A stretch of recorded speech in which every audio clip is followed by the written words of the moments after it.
के अंदर तो आपको जो अंतर है वो क्या दिखाई देता है इन दोनों वाक्यों में? अ, चलिए मैं आपको थोड़ा सा ध्यान दिलाता हूँ। हमने बहुत बार विचार किया है इस श्रीमद् भगवद गीता का स्वाध्याय करते हुए कि ये जितने भी शब्द हैं ये सारे कैसे हैं, सापेक्ष हैं ना। ये सारे के सारे शब्द जो हैं वो सापेक्ष हैं। अर्थात जब आप कहते हैं कि वो व्यक्ति बहुत अच्छा है तो उस बहुत अच्छे का मतलब क्या है?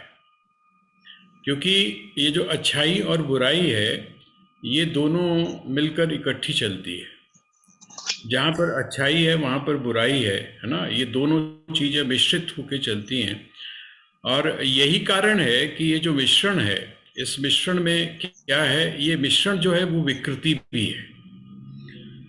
जो प्रकृति है, जहाँ पर भी आप प्रकृति शब्द का प्रयोग करते हैं उस प्रकृति के साथ में विकृति भी जुड़ी हुई है। और जब तक प्रकृति और विकृति ये दोनों चीजें जुड़ी हुई हैं तभी तक संसार है। आप एक बहुत एग्जाम्पल आप बार बार सुनते हैं ना। वो हमारा एक साथी था, वो कहता था यार ये मिलावट कर ली तो क्या पड़ गया। गड़बड़ कभी कभी करता था हम लोग को, और क्या हमारे विद्यार्थी जीवन में तो खाने पीने के मामले में गड़बड़ होती थी कि भाई उसका जो घी है वो वहाँ से निकाल के खा लिया चुपके से, है ना। इसी तरह की गड़बड़ होती थी। या रोटी पड़ी हुई है तो हमने भूख ज़्यादा हमें लगी है तो हमने उसके हिस्से में से 2 रोटियां निकाल के ज़्यादा खा ली। यही मिश्रण। तो उससे जब हम पूछते थे यार ये क्यों गड़बड़ करता है, तो कहता है क्यों, वो जब ऊपर वाला ऐसा कर सकता है तो हमें करने में क्या है। तो वहाँ एक हमारे एक सूत्र है और सूत्र उसको वो अक्सर कोट करता था। वो कहता था कि अ, ये आवाज जो है इको कर रही है आवाज। सत्यानृते मिथुनीकृत्य प्रचलति अयम लोक व्यवहार। कि ये जो लोक व्यवहार है ना, ये जिसको आप संसार बोलते हो, ये कैसे चलता है। तो कहते हैं कि सत्य और अनृत, सच और झूठ, इन दोनों को मिलाकर जिस समय आप चलाते हो तभी ये संसार चलता है। तो कहते हैं कि जब वो जो है वो भी विवश है इस बारे में कि सच और झूठ के बिना, अर्थात झूठ के बिना जब उसका भी चारा नहीं है तो थोड़ा बहुत झूठ जो है वो चल जाता है। लेकिन यहाँ जिस समय आप दार्शनिक रूप से इस पर करते हैं तो अब आप थोड़ा सा एक एग्जाम्पल की तरफ चले जाइए। वो एग्जाम्पल क्या है कि अगर आभूषण बनाने हैं, हम थोड़ा सा इसको दूसरी तरीके से लेते हैं। अगर आपने आभूषण बनाने हैं, इसका मतलब अगर आपने जगत को बनाना है तो आपको किसकी आवश्यकता होगी? सोने की तो होगी, लेकिन सोने के साथ में अगर वो सोना शुद्ध होगा तो खोट की जरूरत है। हाँ, ये बात हुई ना। अब असली बात अब आई कि बहुत जरूरी क्या है कि आभूषण अगर बनने हैं, स्वर्ण से यदि आभूषण बनने हैं, इसका मतलब यदि जगत को बनाना है तो जगत को बनाने के साथ में जो प्रकृति है, प्रकृति क्या है? प्रकृति परमात्मा का अंश है सीधा। प्रकृति जो है वो परमात्मा का सीधा अंश है। और जो खोट है वो, जैसे बोलते हैं ना कि कोई आदमी किसी काम को करता है तो एक तो बड़े मन से करता है और एक बड़े मतलब मन तो नहीं होता लेकिन करना पड़ता है ना। तो भगवान को भी वो चाहते तो नहीं है कि खोट को डालने की उनको जरूरत पड़े या खोट के सामने उनको जाकर कहना पड़े कि आओ भाई तुम्हारे बिना मेरा काम नहीं चल रहा। लेकिन उनकी मजबूरी है, उनकी मजबूरी है कि बिना खोट के जो आभूषण है वो बन नहीं सकते। तो ये जो खोट है, ये जो खोट है और ये जो असलियत है, इसको पहचानने के लिए ही यहाँ पर भगवान ने ये जो 2-3 प्रकार के जो शब्दों को बार बार बदल बदल के बोल रहे हैं कि शायद कहीं कुछ गड़बड़ ना हो जाए। तो और अगर हो सकता है इस तरह से नहीं तो दूसरी तरह से, दूसरी तरह से नहीं तीसरी तरह से बात समझ में आ जाए।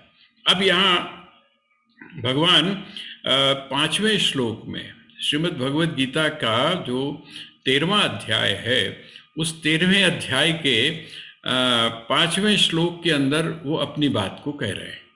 वो क्या कहते हैं? महाभूतान्यहंकारो बुद्धिरव्यक्तमेव च इंद्रियाणि दशैकं च पंचचेंद्रिय गोचरा। वो कहते हैं कि ये जितने भी हैं, ये जो जिनका वर्णन अभी किया गया है, मैंने आपको बताया कि बिल्कुल यहाँ पर भगवान ने जो 2-4 जो श्लोक हैं इसके, वो किस तरह से कह दिए हैं। तो उन्होंने जो समष्टि जो है ना, अब तो मुझे लगता है आपको बात समष्टि की बात समझ में आ गई होगी कि जो समष्टि है वो ये जो समष्टि जगत है या जो समष्टि प्रकृति है, इसका एनालिसिस जो है वो भगवान इसमें करके क्या बताना चाह रहे हैं, वो पहले इसका एनालिसिस करके फिर ये बताएंगे कि अब मैं तुम्हारा एनालिसिस करता हूं। वो जरूरी है, इसीलिए भगवान कहते हैं महाभूतानि महाभूतानि। महाभूत कौन से हैं? महाभूत जो हैं पंच महाभूत हो गए ना, आकाश। महाभूतानि आप काउंट कर लीजिएगा। महाभूतानि, महाभूत कितने हो गए? 5। आप इनको अगर चाहें तो आप बाद में इसके ऊपर होमवर्क करके आप इसको नोट भी कर लीजिएगा। महाभूतानि अर्थात पंच महाभूत हैं। और महाभूतानि अहंकार, और कहते हैं अहंकार। अहंकार कौन सा? हमारा और आपका अहंकार नहीं। इसको अब आप अभी नोट कर लीजिएगा, फिर हम इसको एनालाइज करेंगे। महाभूतान्य अहंकारो, महाभूत, पंच महाभूत और अहंकार। अहंकार किसका? तो देखिए, एक तो व्यष्टि अहंकार होता है और एक समष्टि अहंकार होता है ना। वो जो परमात्मा है, जिस तरह से हमको अपना जो जगत है उसको बनाने के लिए, अर्थात अपने संसार को बनाने के लिए किसकी जरूरत होती है? एक जो जीव है, जिसको हम एक दूसरे तरीके, एक जो जीव है, जीव जिस समय अपनी सृष्टि करता है तो उसको किसकी आवश्यकता होती है? अहंकार की जरूरत होती है ना। कहते हैं वह जो अहंकार है, और वो एक ये अहंकार कौन सा है? जैसे मेरा और आपका जो अहंकार है, ये व्यष्टि अहंकार हो गया ना, ये व्यष्टि अहंकार हो गया। और एक अहंकार किसका है? एक अहंकार है ईश्वर का, एक अहंकार ईश्वर का है। तो इसका मतलब क्या हुआ? पंच महाभूत तो 5 हो गए, अहंकार और उसके बाद में कहते हैं बुद्धि। ये बुद्धि भी कैसी? ये वाला जो श्लोक है ना, इसमें समष्टि की बात की गई। पंच महाभूत, अहंकार का मतलब समष्टि अहंकार। ये इसीलिए मैंने आपको पहले एनालाइज कर दिया था कि आप समष्टि और व्यष्टि इस शब्द को समझ लीजिएगा। महाभूत, पंच महाभूत, उसके बाद में अहंकार। अहंकार कौन सा? तो समष्टि अहंकार। बुद्धि कौन सी? अब इसके पहले भी आप विशेषण जोड़ लीजिए, वो कौन सी बुद्धि? तो कहते हैं समष्टि बुद्धि। समष्टि बुद्धि तो कितने हो गए? 5 और 2 7, ठीक है। और अव्यक्तमेव च, और अव्यक्त का अर्थ क्या है? मूल प्रकृति। मूल प्रकृति, ये कहते हैं ये तुम हो गई मूल प्रकृति। मूल प्रकृति और इंद्रियाणि दशैकम च है। कितनी इंद्रियां हैं हमारी? 5 ज्ञानेंद्रियां और 5 कर्मेंद्रियां। ये भी कौन सी हो गई? ये 5 इंद्रियां और साथ में 10 एकम च, 5 इंद्रियाणि 10। ये 10 के साथ में एक इसके अंदर एक अक्षर छुपा हुआ है, वो उसका भी आप ध्यान रखिएगा। कौन कौन सी? कहते हैं एकम भी इसमें जुड़ा हुआ है। तो इसका मतलब क्या हुआ? 10 और 1 कितने हो गए? 11। ये एक कौन सा है? ये जो एक है, देखिए ना, इंद्रियां तो 10 बता दी उन्होंने, है ना। इंद्रियाणी 10, दश, और एकम च, एक क्या है? तो मन कहते मन। हैं, हाँ, एक हो गया मन। इसका मतलब, क्योंकि भगवान क्या कहते हैं कि मैं जो 10 इंद्रियां हैं और उस 10वीं इंद्रिय के साथ में मैं 11वां जो है वो भी क्या हूं मैं? मन हूं। तो 11 हो गए, 11 ये। और पंच च इंद्रिय गोचरा, 5 क्या है? तो कहते हैं एक तो मन हो गया, और उसके बाद में इंद्रिय गोचरा। ये गोचर शब्द का अर्थ समझते हैं आप? जैसे गोपाल शब्द होता है ना, गोपाल, गोपाल का अक्षर क्या मतलब होता है? ये जो गोपाल शब्द है, इस गोपाल शब्द का अर्थ क्या होता है? गौ एक पालन, तो है, गौ पालन करने हाँ, वाले। गौ पालन, हाँ, जो गौ पालन करने वाला है उसको भी गोपाल बोलते हैं, ठीक है। और एक गो शब्द का अर्थ होता है इंद्रियां। गो शब्द का अर्थ होता है इंद्रियां, इसीलिए यहां पर गोचर शब्द का प्रयोग किया है। गोचर का अर्थ अगर जिस समय आप भौतिक दृष्टि से देखेंगे तो गोचर का अर्थ होता है जहां पर गौएं चरती हैं। पहले पहले की एक परंपरा थी कि जितने भी गांव होते थे ना, जितने गांव, तो पंचायतें होती थी, आपको ध्यान होगा। तो वो जो पंचायतें होती हैं, कभी कभी एक गांव में और कभी 5-5, 4-4, 5-5 जो आसपास अगर गांव होते थे, तो वहां पर गोचर भूमि होती थी। गोचर भूमि, वो गोचर भूमि का अर्थ क्या होता था कि वो जो जगह होती थी वो गौओं के लिए होती थी। तो इसका मतलब गौएं जहां पर विचरण करती हैं उसको क्या बोलते हैं? उसको बोलते हैं गोचर। और गो शब्द का अर्थ क्या होता है? इंद्रियां। इसका मतलब इंद्रियों का जो पालन करता है उसको भी क्या बोलते हैं? गोपाल। एक तो गोपाल हो गया जो गौओं को पालन करने वाला है, लेकिन यदि आपके पास में गौएं नहीं हैं तो क्या आपको गोपाल की जरूरत नहीं है? है। अगर आपके पास में गौएं नहीं हैं तब भी आपको गोपाल की जरूरत है। क्यों? क्योंकि आपकी जो इंद्रियां हैं उन इंद्रियों को पुष्ट जो करता है, कौन? वो, चाहे प्राण बोल लीजिए, वो जिसको आप कृष्ण बोलते हैं वो कृष्ण बोल दीजिए, जो उसको पालन करता है उसी को आप क्या बोलते हैं? उसी को आप बोलते हैं गोपाल। तो यहां पर अब वो कहते हैं पंच च इंद्रिय गोचरा, 5 जो है वो क्या है? इंद्रिय के गोचर हैं। गोचर का अर्थ क्या हुआ? विषय।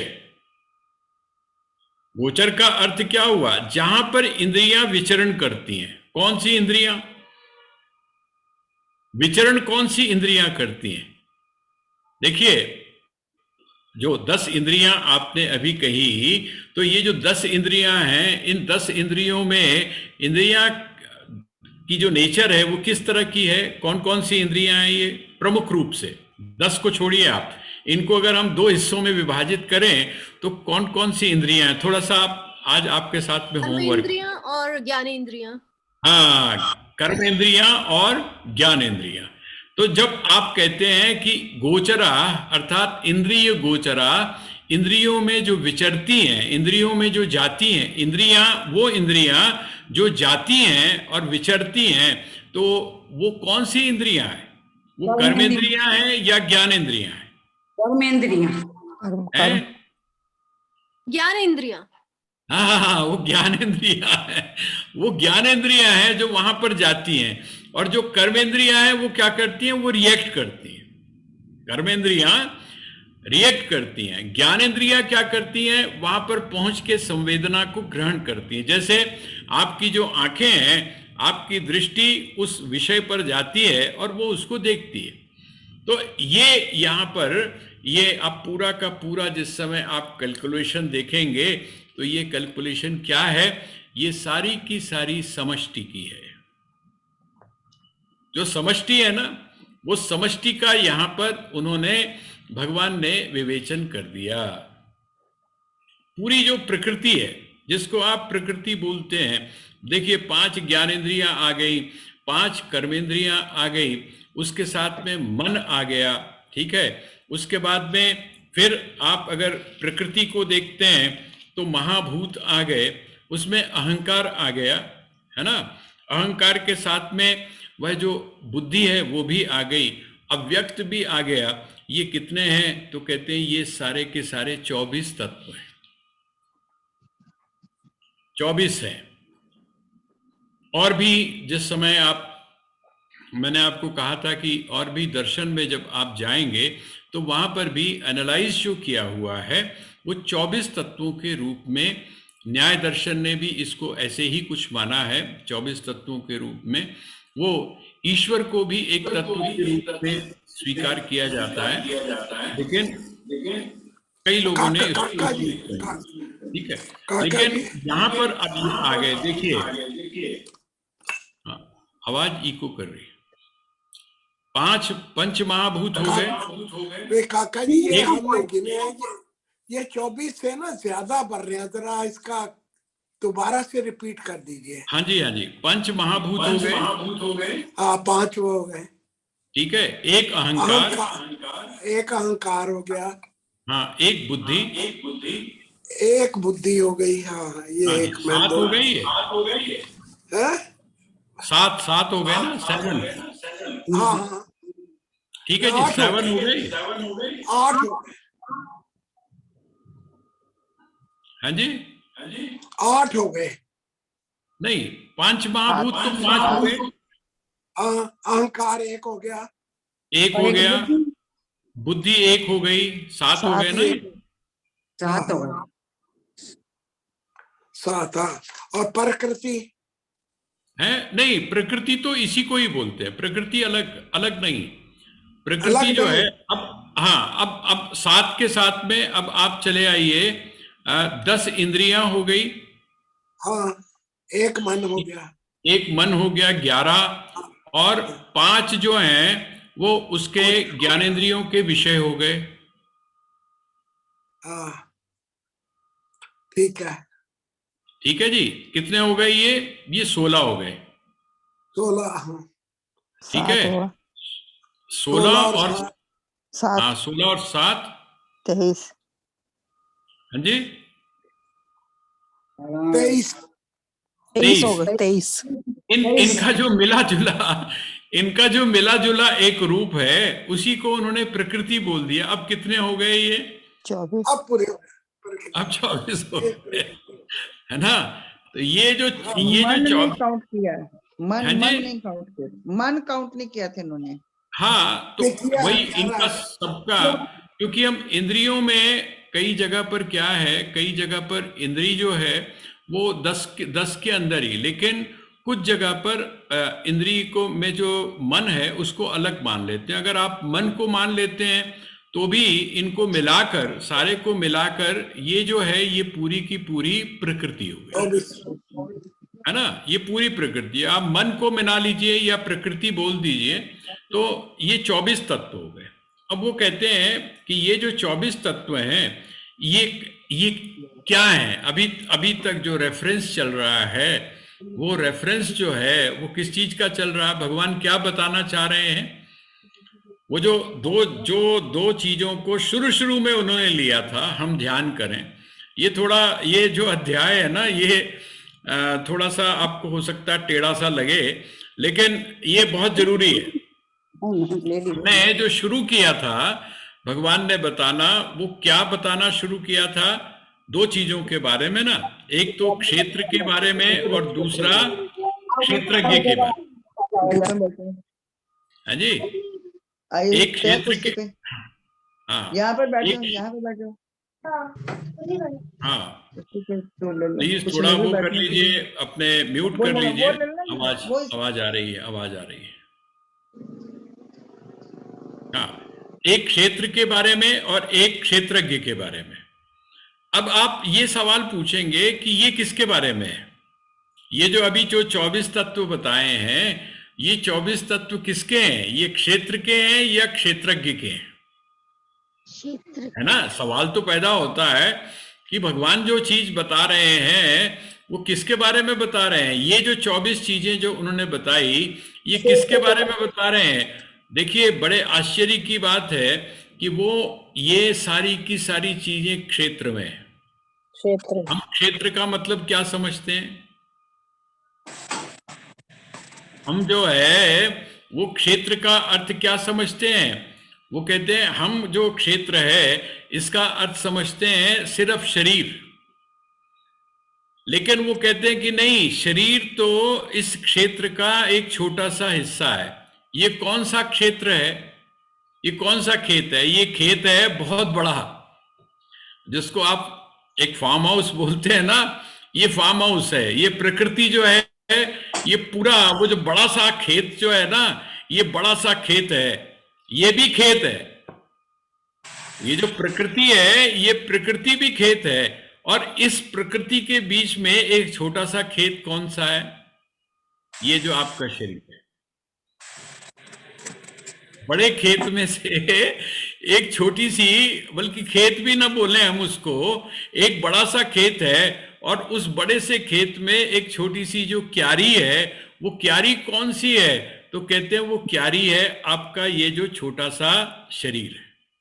भगवान ने ये सारा विश्लेषण किसका किया, ये उन्होंने समष्टि का किया। समष्टि का मतलब जो पूरा जगत है। और उस पूरे जगत का विश्लेषण करने के बाद अब वो कहां पर आएंगे। देखिए क्षेत्र, क्षेत्र का शब्द का अर्थ आप सिर्फ अपने इस शरीर से मत लीजिए। भगवान ये कहते हैं ये यही क्षेत्र नहीं है, बल्कि ये जो पूरी प्रकृति है ना, ये पूरी जो प्रकृति जिसको आप बोलते हैं, ये पूरी प्रकृति ही क्या है, ये क्षेत्र है। और उस क्षेत्र में हमारी जो भूमिका है या हम जो हैं वो हम कैसे हैं, हम एक क्यारी की तरह हैं। इसका मतलब एक खेत में जिस तरह से बहुत सारी क्यारियां होती हैं और उन क्यारियों में हम अलग अलग चीज को हम बो देते हैं, तो ठीक है आपने अलग अलग चीज बो दी, फसल तो आपको अलग अलग मिल गई, लेकिन वो फसल किसके कारण अलग अलग मिली, धरती के कारण अलग अलग नहीं मिली, बल्कि वो आपने क्यों मिली। एक क्यारी में से सरसों आई, एक में से मूलियां आई, एक में से कुछ आई, क्यों आई उनमें से अलग अलग, किसके कारण, तो कहते हैं बीजों के कारण है, सीड्स के, हाँ बीज के कारण आई। धरती जो है अर्थात वह जो पृथ्वी है, वो पृथ्वी तो सारी में पूरे में के अंदर एक ही है। ठीक है, ये क्षेत्र का भगवान ने जो व्यापक एक रूप है ये आपको समझाने का प्रयास किया। अब वो कहते हैं कि अब आगे बढ़ रहे हैं और आगे बढ़ रहे हैं। कहते हैं यहां तक तो बात समझ में आ जाती है, लेकिन जो अगला श्लोक है उस अगले श्लोक में जो चीज कही गई है वो आपके नहीं आती समझ में। हम सोचते हैं जैसे कि हम जिस समय जड़ और चेतन की बात सोचते हैं, जब जड़ और चेतन की बात सोचते हैं तो आपको जब कहा जाता है कि आपकी बुद्धि क्या है, आपकी बुद्धि भी जड़ है। आपका जो चित्त है ये भी क्या है, ये भी जड़ है। ये एक जिस समय आप आगे बढ़ते हैं, शुरू में तो आपको कहेंगे कि चेतन है, लेकिन पहले आपको जड़ता समझा देंगे कि ये जो जड़ता नाम की चीज है ये क्या है। और उस कसौटी के ऊपर जब आप कसकर आगे बढ़ना शुरू करेंगे तो आपको आश्चर्य होगा कि अरे अभी तक हम जिसको चेतन मान रहे थे वो चेतन भी वास्तव में क्या है। वो जो चेतन है वो चेतन भी क्या है, जैसे आपका शरीर है, आपका जो शरीर है ये शरीर निष्क्रिय हो जाता है ना, और आपकी बुद्धि,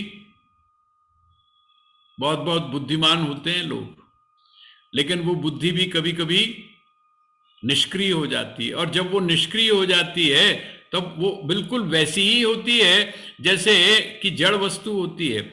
अब ये जो अगला जो श्लोक है वो कहते हैं कि ये मैं तुमको बता रहा हूं, ये थोड़ा सा ये वाला जो श्लोक है, इस श्लोक को जिस समय आप पढ़ेंगे और इसके अंदर जिन चीजों का विवरण दिया गया है उन विवरण के बारे में जब आप पढ़ेंगे तो आपको थोड़ा सा और सूक्ष्म में जाना पड़ेगा। वो कौन कौन सी चीज है? इच्छा, द्वेष, सुखम, दुखम, संघातश्चेतना, धृति, एतत् क्षेत्रम समासेन सविमकार मुदाहरितम। भगवान ने क्या कहा था कि मैं तुझको समासेन अर्थात संक्षेप में क्षेत्र के बारे में बताऊंगा। तो कहते हैं कि अब मैंने तेरे को एतत् क्षेत्रम, ये जो है अभी तक जिसको क्षेत्र कहते हैं, इसका मैंने तेरे सामने विवरण रख दिया, ठीक है। और कैसा कैसा वो क्षेत्र है? तो सविकारम, किसके साथ में है वो? विकार के सहित है। और मैंने आपको परिभाषा दे दी। विकार का अर्थ क्या है? जैसे आप कहते हैं ना, आप कहते हैं वो दो जो द्वंद्व है ना, द्वंद्व, दो चीजें जो पैरेलल इकट्ठी जो चल रही हैं, ये क्या चीज है? ये विकार है।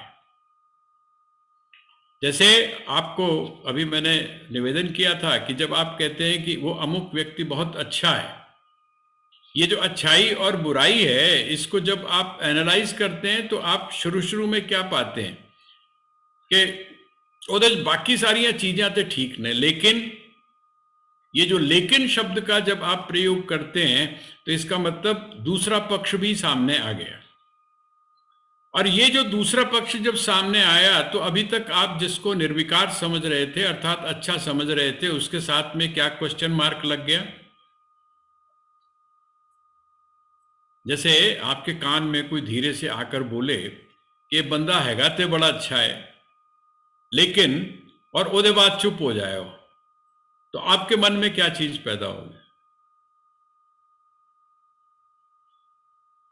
आपके मन में क्या चीज पैदा होगी?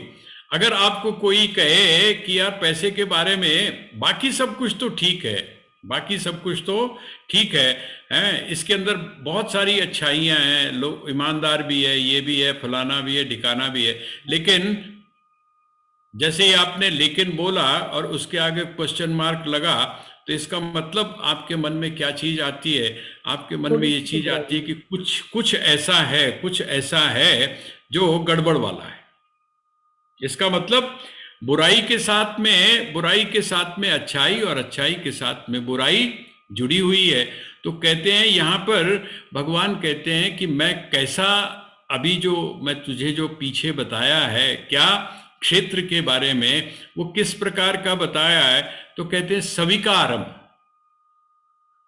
ये पूरा ही पढ़िएगा, इसको आधा मत पढ़ लीजिएगा, क्योंकि कभी कभी जिस समय आप उच्चारण में अगर आधा पढ़ लें तो आपको थोड़ी सी दिक्कत हो जाती है। सविकारम का अर्थ क्या है? विकार के सहित।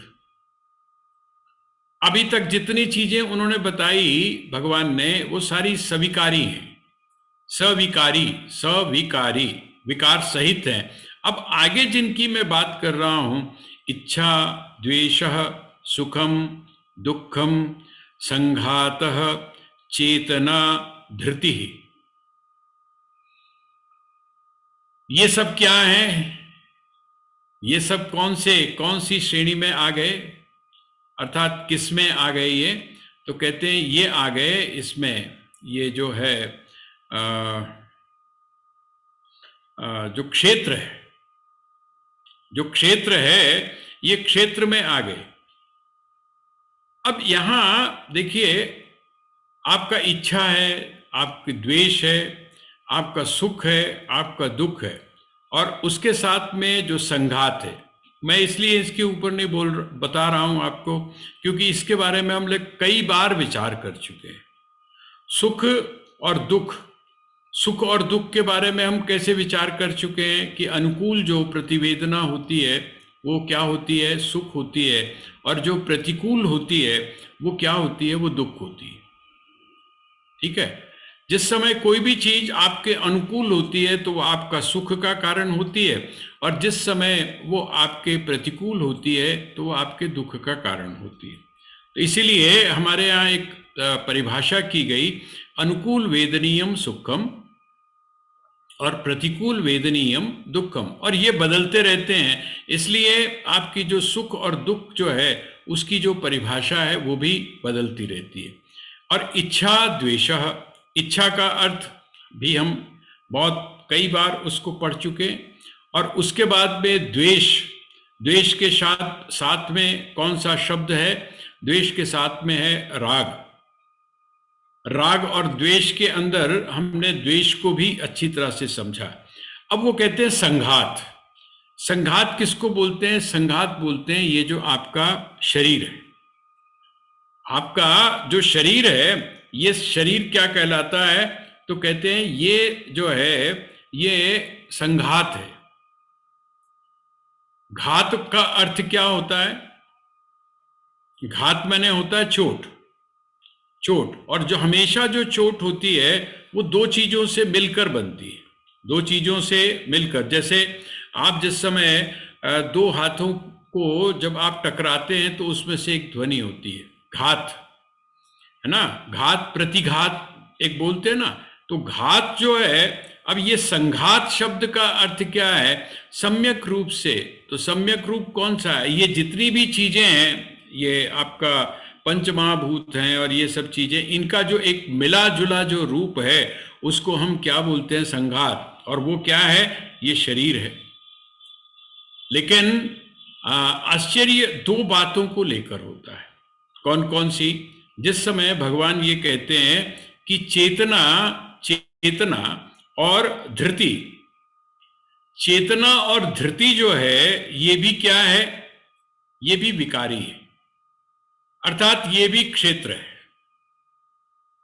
अब हम क्या समझते हैं? अभी तक हमारी जो सोच है या अभी तक जो हमने इसके बारे में समझने का प्रयास किया है, वो क्या हमने समझा है? हमने यही समझा है कि ये क्या चीज है जिसको हम चेतना बोलते हैं ना, चेतना। चेतना का मतलब ही हम चेतन शब्द से जोड़कर बोलते हैं, और हम ये मानते हैं कि यह आत्मा की अभिव्यक्ति है, अर्थात ये क्षेत्रज्ञ होना चाहिए। लेकिन भगवान यहाँ पर कहते हैं कि नहीं, ये क्षेत्रज्ञ नहीं है, बल्कि ये कौन सी सीमा में आता है? ये क्षेत्र की ही सीमा में आता है। तो ये जो चीजें हैं, इच्छा, द्वेष, सुख, दुख, संघात, चेतना। चेतना का अर्थ यहां पर इन्होंने लिया है प्राण शक्ति। प्राण शक्ति अर्थात जो आपके शरीर को जीवन दे रही है ना, जो आपके शरीर को जीवन दे रही है, जो आपके शरीर को सक्रिय बना रही है। वो सक्रिय बनाने के बावजूद, देखिए, बना तो वो आपके शरीर को सक्रिय रही है, लेकिन सक्रिय बनाने के बावजूद भी वो क्या है? वो कहते हैं वो इसी में आती है, इसी श्रेणी में आती है जिसको भगवान ने यहाँ पर क्षेत्र कहा है ना। तो और दूसरा धृति। धृति मैंने होता है जो धारण करता है। आपने जिस समय धर्म जो है, धर्म के लक्षण जब आप पढ़ते हैं तो वहां पर सबसे पहला जो लक्षण है वो आता है धृति, क्षमा, दमो, स्तेय, शौचम, इंद्रिय निग्रह। धृति, धृति का अर्थ होता है जो धारण करती है।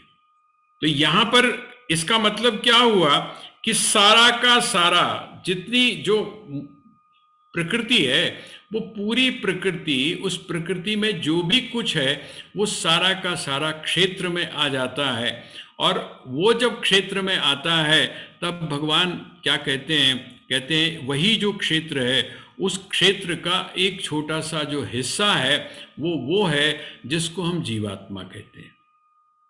ये पूरा का पूरा क्या है? वो कहते हैं ये जगत है या ये संसार है। इसको ये तो ये हो गया, लेकिन ये है विकारी, ये निर्विकार नहीं है। निर्विकार कौन है? निर्विकार कौन है?